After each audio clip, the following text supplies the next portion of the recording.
I'm David Goggins. I'm an ultra marathon runner from San Diego, California. I'm the kind of person who likes to do things that he doesn't like to do. I don't like running, so that kind of drives me to run.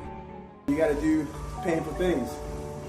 And usually painful things are things that require you to run far distances or bike far distances or whatever. My first run was a quarter of a mile.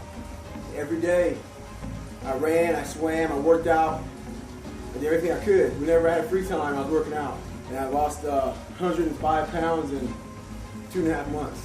Well, as of right now, I've been riding the bike now for 2 hours. I have another hour and 12 minutes left. I choose to keep going forward, but you get to a spot in that race where you don't know what to do. And that's when you find out what you're made of. Americanism Award and Citation awarded to Chief Petty Officer David Goggins, United States Navy, retired. I'd like to thank my grandfather, Sergeant Jack Gardner, who is now deceased. This would be the happiest day of his entire life. I'd like to thank my mom up here, who never picked me up when I fell. She taught me how to get up when I was knocked down. I'd like to thank my uncle for always being there for me. I'd like to thank all of you out here who fought in these wars. You have no idea how big of a deal this is to me. I was not always this strong guy you see. I went through a lot of hard times in my life to get here today. And a story I'll tell you with real quick. I tried once to get in the Air Force to be an Air Force pararescueman. And I quit for fear of the water. I was 175 pounds.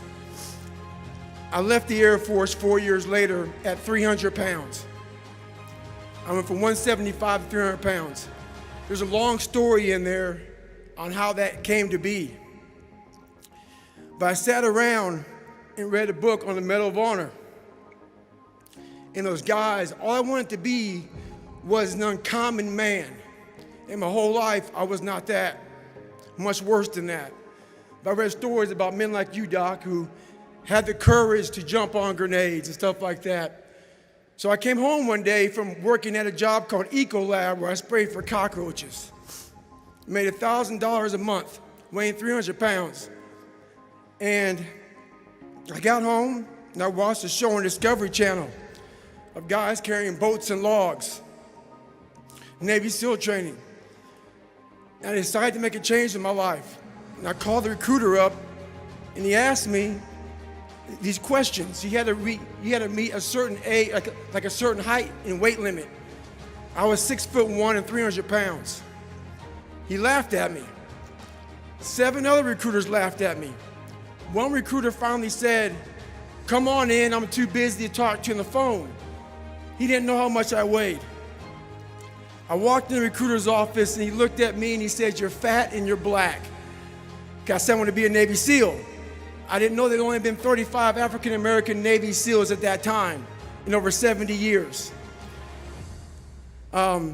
He said I basically had to lose 106 pounds in less than 3 months because of my age. I was getting too old. I came back 3 months later, 106 pounds lighter. Thank you.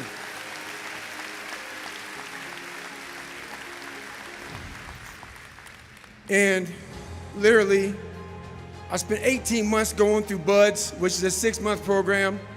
Went through 3 hell weeks. That is where I met Marcus Luttrell, Danny Dietz, Michael Murphy, another Medal of Honor winner. I went through hell week with all these guys, real heroes. I am not a hero. I served with real heroes. And from there, I went on to raise over $2 million for Special Operations Warrior Foundation. But I'm going to end you with this right here. I have the most respect I can possibly muster up for all of you in this room. I know what it takes to be a combat soldier, and I used to look for courage. I thought courage was a man who won the Medal of Honor. It is. But courage is a man who's willing to put those boots on every single day of his life to go out there and fight for this country where nobody even knows what the hell they're doing or where the hell they're at. You do it for the man beside you. Thank you.